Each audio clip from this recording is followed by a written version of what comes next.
Salam kasih dan persaudaraan bagi kita umat Tuhan di GKJ Tangerang. Pada tanggal 1 Oktober mendatang, kita bersama dengan seluruh umat kepunyaan Allah di dunia akan bersama-sama mengikuti perjamuan kudus sedunia. Oleh karenanya, sebelum kita memenuhi panggilan Tuhan tersebut, kita mempersiapkan diri kita lewat ibadah ini. Mari sebelum kita memulai ibadah persiapan ini, kita mengambil saat teduh sejenak.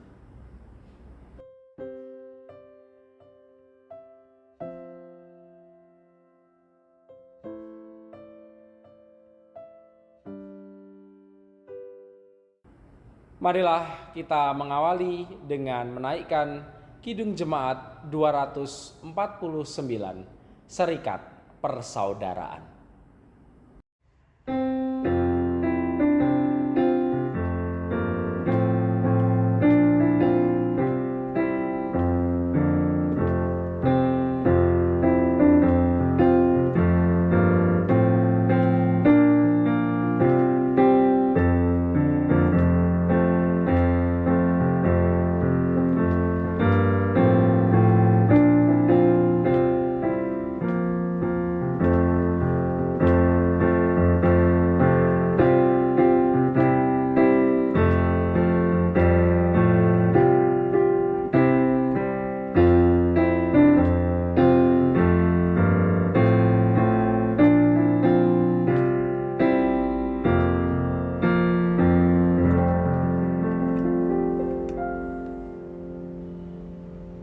Mari kita tunduk di dalam doa. Ya Allah, kami mensyukuri anugerah panggilan Tuhan yang mengajak kami untuk menerima roti dan anggur pada perjamuan kudus sedunia mendatang. Tuhan yang kiranya mempersiapkan kami dalam ibadah ini sehingga kami dapat mengikutinya dengan penuh sukacita. Kami menyerahkan persiapan perjamuan kudus pada saat ini hanya di dalam nama Tuhan kami, Yesus Kristus. Amin.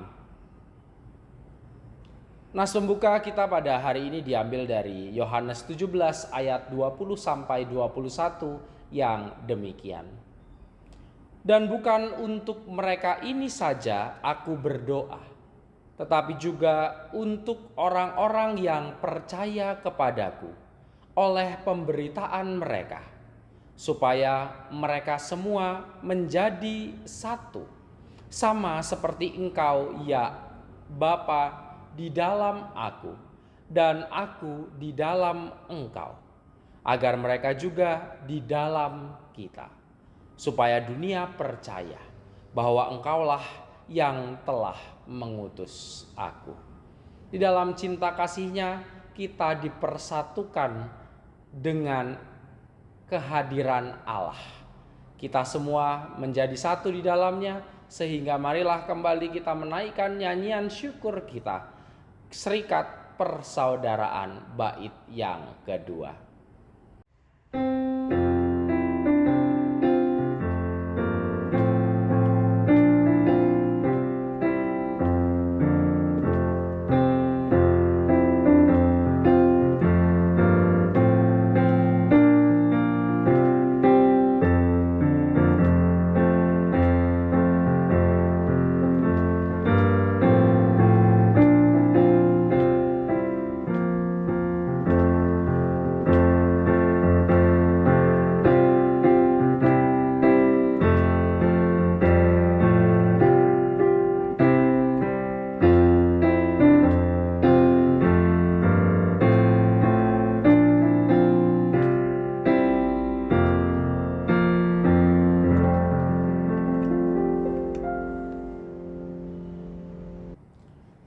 Bapak, Ibu, saudara-saudari yang dikasihi Tuhan, sebelum kita merefleksikan firman-Nya sebagai dasar pemantapan hati kita, mari kita bersatu di dalam doa. Ya Allah, kami membuka hati untuk menerima firman-Mu. Tuhan sendiri biarlah yang berfirman, sehingga kami semakin dimantapkan dan dikuatkan dalam menyambut undangan perjamuan kudus yang telah Tuhan sediakan bagi kami. Kami menyerahkan pelayanan firman pada hari ini hanya di dalam nama Tuhan kami, Yesus Kristus, Sang Firman yang sejati. Amin. Bacaan kita akan diambil dari 1 Korintus 11 ayat 17 sampai dengan 22. 1 Korintus pasal 11 ayat 17 sampai 22. Dalam peraturan-peraturan yang berikut aku tidak dapat memuji kamu, sebab pertemuan-pertemuanmu tidak mendatangkan kebaikan, tetapi mendatangkan keburukan. Sebab pertama-tama aku mendengar bahwa apabila kamu berkumpul sebagai jemaat, ada perpecahan di antara kamu, dan hal itu sedikit banyak aku percaya. Sebab di antara kamu harus ada perpecahan, supaya nyata nanti siapakah di antara kamu yang tahan uji. Apabila kamu berkumpul, kamu bukanlah berkumpul untuk makan perjamuan Tuhan. Sebab pada perjamuan itu tiap-tiap orang memakan dahulu makanannya sendiri, sehingga yang seorang lapar dan yang lain mabuk. Apakah kamu tidak mempunyai rumah sendiri untuk makan dan minum? Atau maukah kamu menghinakan jemaat Allah dan memalukan orang-orang yang tidak mempunyai apa-apa? Apakah yang kukatakan kepada kamu? Memuji kamu? Dalam hal ini aku tidak memuji. Demikianlah firman Tuhan. Berbahagialah setiap orang yang mendengarkan firman dan memeliharanya dalam kehidupan sehari-hari. Bapak, Ibu, dan saudara-saudari yang dikasihi Tuhan, ibadah dan sakramen adalah jantung dari pemeliharaan iman kehidupan bergereja. Pokok-pokok ajaran gereja Kristen Jawa menjelaskan hal ini dengan menyebut ibadah dan sakramen sebagai bagian dari sarana pemeliharaan iman yang tetap dan utama. Artinya, ibadah dan sakramen harus ada, dilakukan secara simultan oleh setiap gereja-gereja di aras Sinode Gereja Kristen Jawa. Namun bukan hanya itu, sebagai salah satu alat pemeliharaan jemaat dalam pelaksanaan sakramen, gereja-gereja lain, gereja yang berada setelah dan pada saat reformasi, mengakuinya sebagai tanda cinta kasih Allah yang terlihat. Jadi ini menjadi sebuah perwujudan cinta kasih Allah yang dapat dirasakan, disentuh, dimakan, dinikmati oleh semua umat. Dalam pelaksanaannya biasanya sakramen dalam gereja reformasi dan pasca reformasi diakui dalam dua hal. Yang pertama sakramen baptis dan yang kedua sakramen perjamuan kudus, sebagaimana yang sebentar lagi akan juga kita rayakan. Sakramen perjamuan kudus sebagai bagian dari alat pemeliharaan iman, sebagai bagian dari tanda cinta kasih Allah yang terlihat. Memang sangat kentara ketika kita menyadari bahwa sakramen perjamuan kudus sejatinya membawa kita untuk mengingat tiga aspek, yakni di dalam perjamuan kudus kita mengingat penyalipan, kematian, dan kebangkitan Kristus. Yang kedua, di dalam perjamuan kudus kita mengingat kedudukan orang percaya sebagai anggota keluarga Allah. Dan yang ketiga, di dalam perjamuan kudus kita mengingat kesempurnaan keselamatan yang dijanjikan oleh Allah. Lewat pemaknaan sakramen perjamuan kudus yang demikianlah kita selalu diteguhkan setiap kali perjamuan kudus itu kita terima. Tetapi, pernahkah kita bertanya, apakah sakramen perjamuan kudus yang seringkali kita lakukan dalam kehidupan pemeliharaan iman bergereja ini memang sebuah corak khas yang ada dalam tubuh kekristenan sendiri?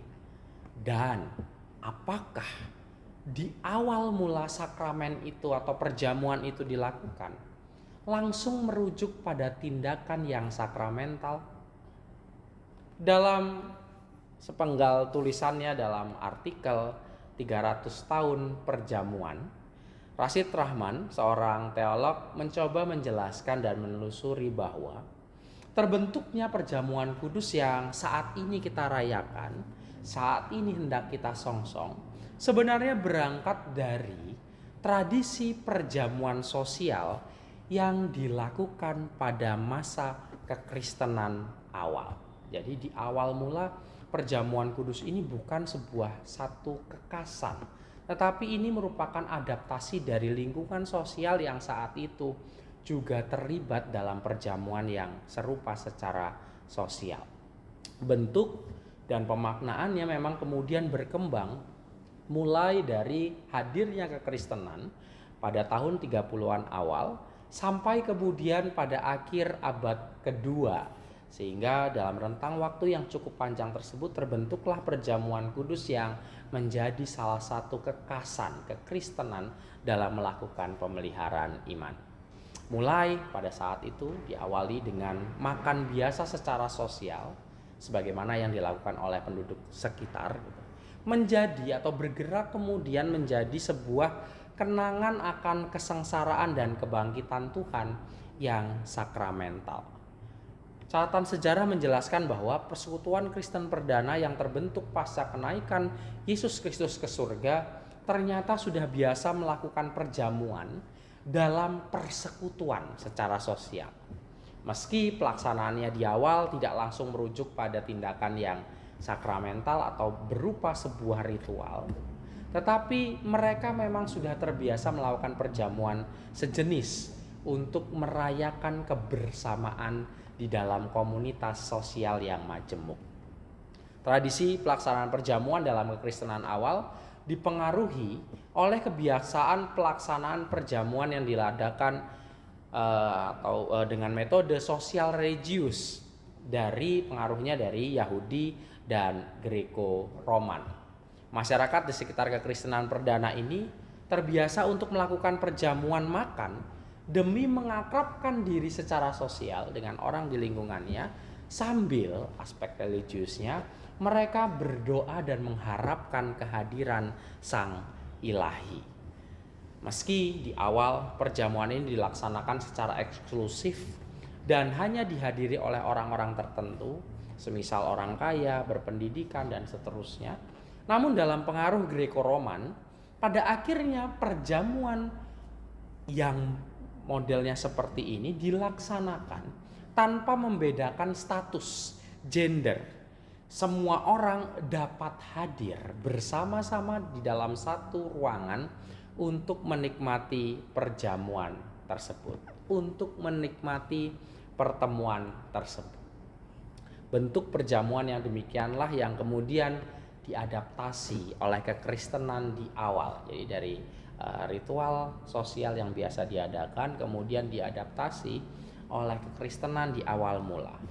Dalam perjamuan yang diselenggarakan oleh komunitas perdana tersebut, biasanya orang-orang Kristen perdana tidak hanya melakukan doa, nyanyian, pengajaran, diskusi, atau juga makan sebagaimana perintah Tuhan Yesus untuk melaksanakan hal tersebut. Tetapi juga karena bercampur dengan model perjamuan sosial yang dilangsungkan pada masyarakat sekitarnya, perjamuan kudus di awal mula disertai dengan keindahan nyanyian, tawa, senda gurau yang diperuntukkan bagi semua kalangan. Pada momen itulah semua orang tidak lagi mengingat perbedaan. Mereka satu dan setara dalam meja perjamuan. Kekasan perjamuan yang dilaksanakan tanpa membeda-bedakan dan tidak berorientasi pada kepuasan diri sendiri inilah yang dianggap sebagai warisan yang tidak boleh ditinggalkan ketika pelaksanaan perjamuan kudus itu terjadi seterusnya. Hal inilah yang nampak jelas dalam kesaksian Alkitab yang memuat surat Paulus di jemaat Korintus. Surat Paulus diperkirakan ditulis pada tahun 50-an, artinya setelah 2 tahun lebih jemaat perdana berdiri, maka komunitas di Korintus juga berdiri. Nampaknya di kota ini ada pergeseran makna persekutuan dalam pelaksanaan perjamuan kudus, khususnya bagi jemaat di Korintus itu sendiri. Alih-alih perjamuan kudus menghadirkan persatuan dan kehangatan, nyatanya Paulus menemukan adanya perpecahan, atau dalam bahasa Yunaninya skismata, yang terjadi pada jemaat di Korintus. Mereka membagi diri dalam kelompok-kelompok eksklusif dan menonjolkan kepentingan diri masing-masing. Maka Paulus tadi mengatakan, yang satu ada yang kenyang tapi yang lain lapar, yang satu ada yang mabuk tetapi yang lain tidak mendapat minum, dan seterusnya. Contoh konkret dari perpecahan itu nampak sekali dalam pelaksanaan perjamuan kudus. Perjamuan yang seharusnya dirayakan dan dirasakan oleh seluruh elemen jemaat tanpa terkecuali, kini tidak lagi ditemukan di jemaat Korintus. Jemaat Korintus mengubah perjamuan yang mengajak semua orang menikmati persahabatan dan kegembiraan menjadi pesta dan pemenuhan nafsu duniawi. Perjamuan tidak lagi merupakan sarana untuk menerima sebagai sebuah ruang untuk berkumpul merayakan kemajemukan di dalam tubuh Kristus. Berkaca dari pelaksanaan sejarah perjamuan kekristenan di mula-mula dan kritik Paulus bagi jemaat Korintus, kita diajak untuk menyadari bahwa perjamuan kudus bukan hanya menggemakan makna sakramental yang berguna bagi pernyataan dan pemeliharaan iman. Tetapi setiap kali kita merayakannya, di dalamnya terkandung aspek penerimaan terhadap yang lain. Dalam rasa kekeluargaan sebagai syukur atas penyatuan yang telah Tuhan kerjakan bagi manusia. Melaksanakan perjamuan kudus menggerakkan kita untuk tidak membeda-bedakan anggota persekutuan sehingga kemudian timbul perpecahan. Makna perjamuan kudus yang demikianlah yang kita peringati ketika kita melaksanakan perjamuan kudus sedunia pada tanggal 1 Oktober 2023 mendatang. Dalam perjalanan sejarah kekristenan, kita harus mengakui bahwa perpecahan menjadi hal yang tidak terhindarkan. Ada banyak perbedaan yang kemudian ditonjolkan dari masing-masing denominasi, sehingga perpisahan bahkan tindakan memandang rendah yang lain mengisi perjumpaan kita dengan sesama anggota tubuh Kristus. Lewat perjamuan kudus sedunia, kita diingatkan kembali bahwa kita punya keterikatan bersama di dalam tubuh Kristus. Sehingga semangat okumenisme terus berkobar sebagai salah satu bentuk syukur kita atas keselamatan yang telah dianugerahkan Tuhan. Selamat mempersiapkan dan memaknai perjamuan kudus. Selamat merayakan kebersatuan kita dengan sesama di dalam Tuhan. Amin. Saat teduh bagi kita.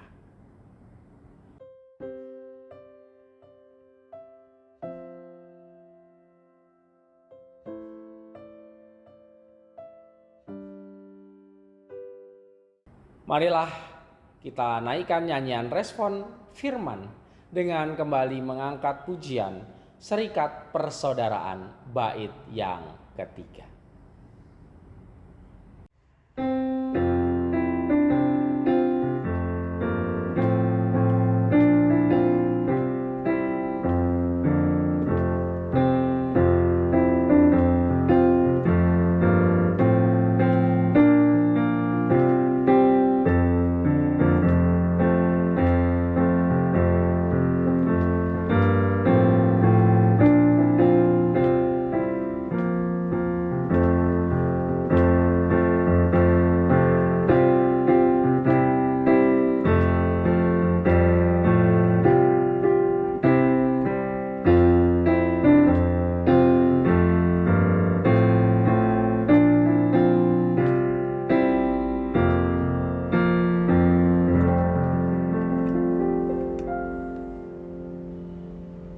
Bapak, Ibu, dan saudara-saudari yang dikasihi Tuhan, sakramen perjamuan adalah sarana untuk memelihara iman yang pelaksanaannya didasarkan atas perintah Tuhan Yesus Kristus.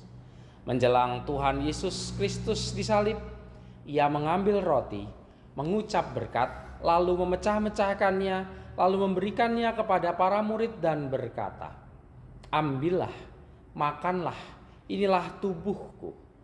Sesudah itu ia mengambil cawan, mengucap syukur, lalu memberikannya kepada mereka dan berkata, "Minumlah kamu semua dari cawan ini, sebab inilah darahku, darah perjanjian yang ditumpahkan bagi banyak orang untuk pengampunan dosa." Sakramen perjamuan mengingatkan orang-orang percaya kepada yang pertama, penyaliban, kematian, dan kebangkitan Kristus. Yang kedua, kedudukan orang percaya sebagai anggota keluarga Allah. Dan yang ketiga, kesempurnaan keselamatan yang dijanjikan oleh Allah. Sebelum kita menerima sakramen perjamuan kudus pada tanggal 1 Oktober mendatang, marilah kita menguji diri dengan bertanya dalam hati kita masing-masing sebagai berikut. Yang pertama, apakah kita mengakui bahwa kita berada dalam kondisi tidak selamat, tetapi oleh anugerah Allah kita diselamatkan melalui pengorbanan Tuhan Yesus Kristus? Yang kedua, apakah kita bersedia dan bersungguh-sungguh menjalani hidup baru di dalam kuasa Roh Kudus? Yang ketiga, apakah kita bersedia menjalani hidup dengan penuh syukur dalam persekutuan sebagai keluarga Allah? Atas pertanyaan pengujian iman yang demikian, bagaimana kesaksian iman dari Bapak, Ibu, Saudara? Marilah kita tunduk di dalam doa. Ya Allah, inilah kesaksian kami di hadapan jemaat Tuhan dan di depan Engkau sendiri. Kami siap untuk menerima roti dan anggur pada perjamuan kudus sedunia di tanggal 1 Oktober mendatang. Kiranya Tuhan meneguhkan kami dan memampukan kami memahami misteri perjamuan kudus, sehingga kami semua terus terpelihara imannya, sekaligus menyadari tubuh Kristus yang lain, umat-umat Tuhan yang lain, sebagai anggota keluarga Allah. Di dalam nama Tuhan kami Yesus Kristus, kami mohon kekuatan. Amin.